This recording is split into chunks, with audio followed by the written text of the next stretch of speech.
When Jesus called his disciples, he told them that he would make them fishers of men. But what does that mean? How can a person fish for other people?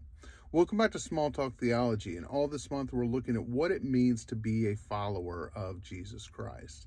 Our passage today comes from Luke chapter 5, and it's similar to what we saw yesterday in Matthew. Jesus calls his disciples, who are fishermen on the Sea of Galilee. Now, the story begins, and people are pressing in on Jesus to hear the word of God. And so Jesus gets into Peter's boat with him and goes a little bit away from the shore, and he's preaching to the people. And then he tells Peter, go out into the deep and let down your nets for a catch. Now, Peter's colleagues are already mending their nets, and Peter says, Master, we have toiled all night, and yet we have caught nothing.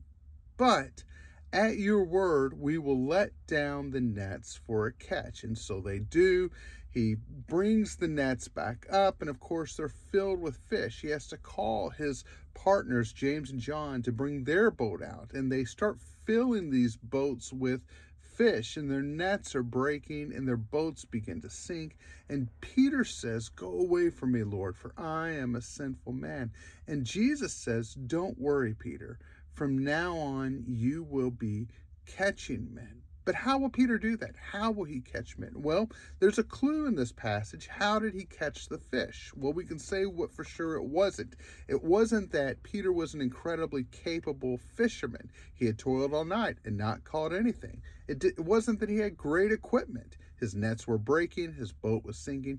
It wasn't even that he was a good person. Because Peter said himself, go away from me. I am a sinful man. So what was it then? Well, Peter said, at your word, I will let down the nets. And this is what we see at the very beginning. The people are crowded around Jesus, pressing in on him to hear the word of God.